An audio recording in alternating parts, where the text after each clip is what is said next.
Hello dear crocheters, or just anyone who loves handmade things.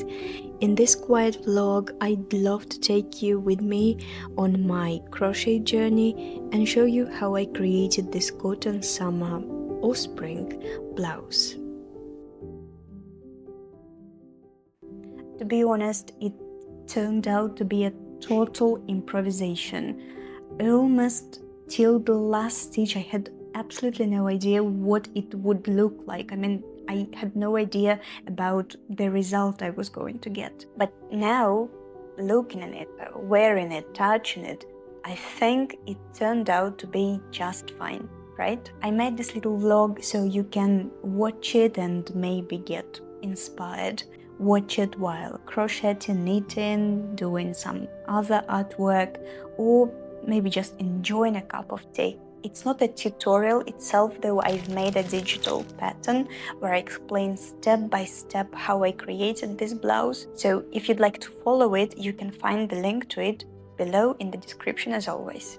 And now let's dive into the story of the creation of this sky-colored blouse.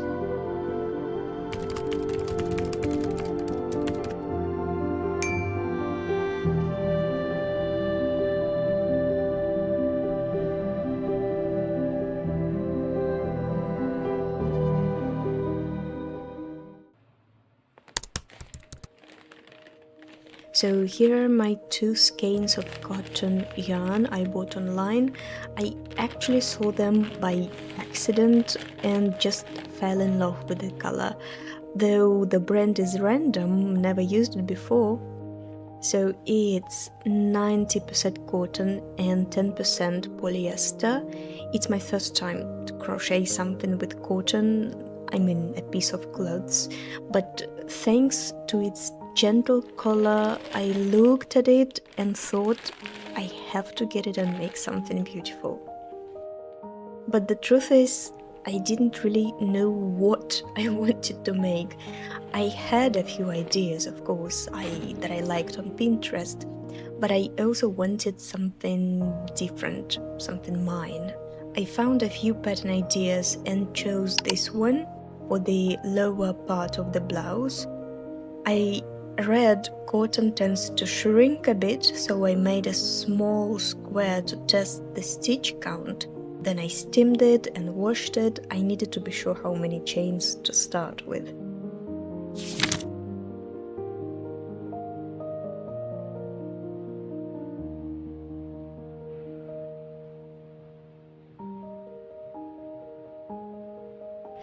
The test square I made was too small, as you can see. I recommend you to make a bigger one so you can count the number of stitches in 10 centimeters.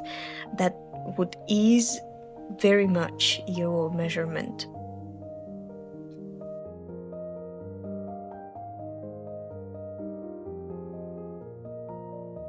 At the beginning of the process, it was so easy to miss one double crochet, which I so only at the end of the row and had to unstitch. And also sometimes I didn't notice a mistake in the pattern itself and had to unstitch again. So just a tip, check every now and then if you've missed any stitches, so you won't have to undo an entire row later, like sometimes I had to do.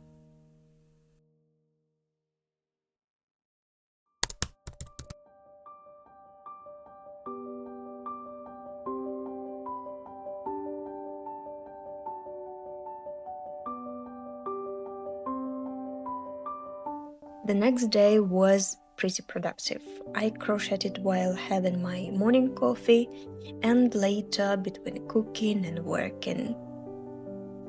After 3 rows of double crochet, which I decided would be the base of my blouse, I added the first pattern I showed you earlier. It looked quite pretty and gave me a little confidence boost, like I was on the right path. I started with the back panel because I still had no idea what the front would look like.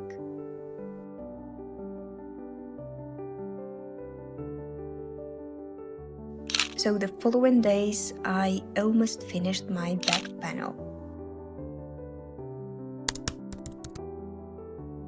On day 5 I finished the back panel, and I'll be honest, I panicked a little. It looked way too big and I was afraid I'd have to undo everything.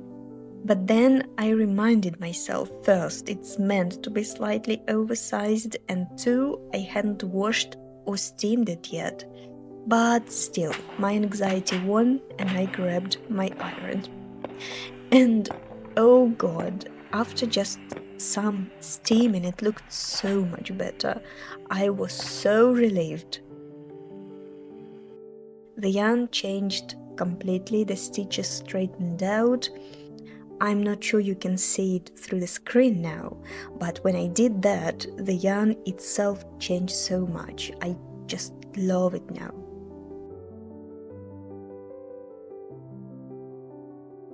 At first, I thought it would be a mini cardigan with buttons worn over a silk top, but after seeing it steamed, I realized it could actually be worn as a standalone piece.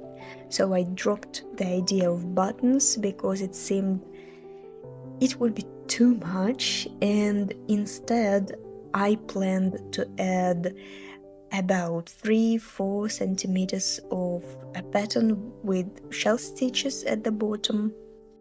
And for a neckline I was also thinking to make a row of shells. Simple and pretty.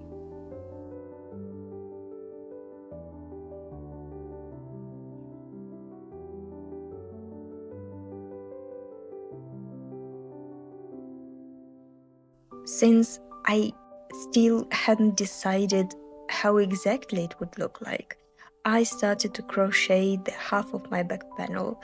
That is the same thing for the lower part of my front panel.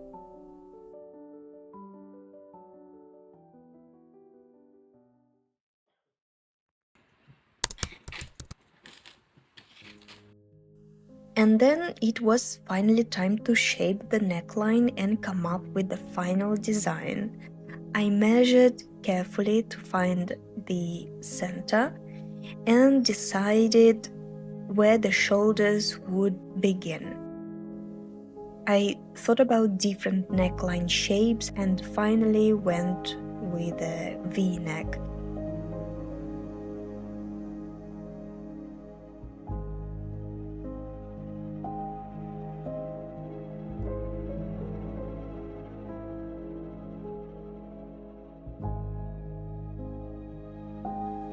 I also measured how many centimeters I wanted the neckline to be and put the stitch marker right on the middle and the beginning of each shoulder, and on that day I made the right part.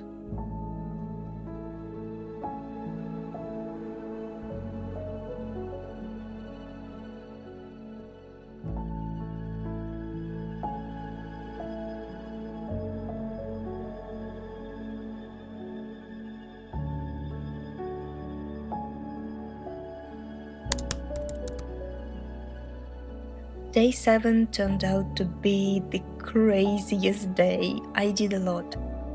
Don't know if it was because I already couldn't wait to finish my blouse, or else the weather just improved those days a lot. It wasn't too hot, even a bit windy, so I felt much more energetic. I really loved how it was looking and wanted to finish so much. So on that day, I literally finished the front panel completely. Then I sewed the two parts of the shoulders together.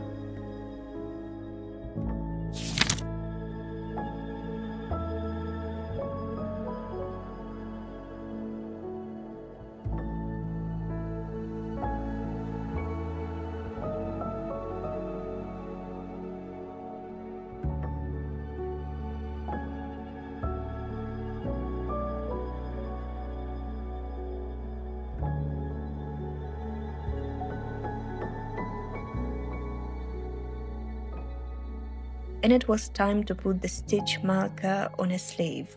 since I started off with thinking it would be an oversized blouse, think of these shoulder parts as like half of the shoulders actually. Half of it is already a body part. For a sleeve, I thought I'd pick up a similar design with shell stitches.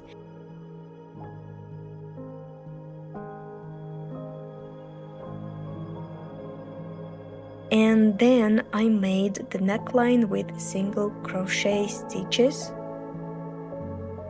and then added small shells, and I loved the result.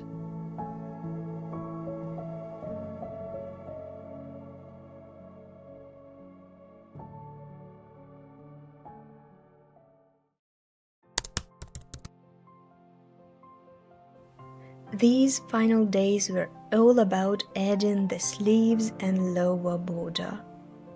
Since the body is already wide, I didn't want to make the sleeves too large. I added 3 rows of shell stitches to the sleeve ends and the same design to the bottom of the blouse to make sure it wouldn't be too short, and it worked perfectly.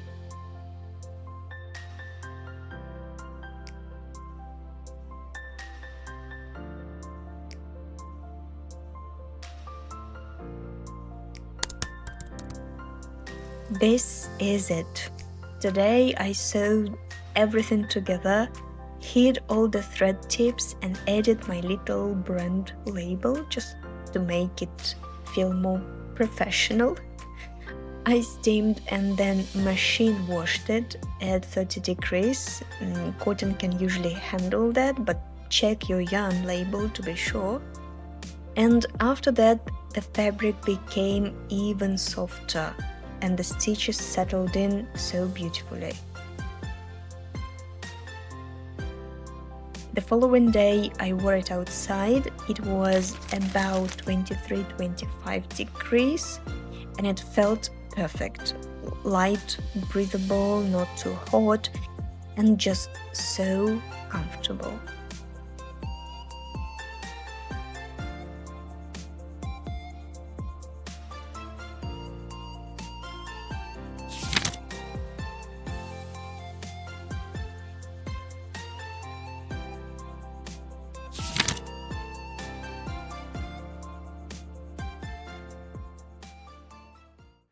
As a matter of fact, this is my first ever piece of clothes made from cotton. My previous projects were always of wool, acrylic or blends. So this is my first summer-friendly cotton-based experiment. And I just love it. Everything I worried about during the process turned out fine. The fabric isn't transparent as I feared. It's not hot. 300 grams of the yarn was totally enough, and I even have something left. Maybe it's a bit too oversized, but it's always possible to make some kind of a belt, by the way, with the leftover yarn, like a lace or braid, just to define the waistline. I think it might look pretty good, right? As I mentioned at the start, there's a digital tutorial for this cotton blouse if you'd like to make one too. The link is below.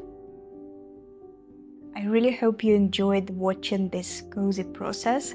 I really did. Please tell me in the comments if you like doing something with cotton yarn, because it can be a bit tricky sometimes, right? I'll be very glad to hear from you in the comments.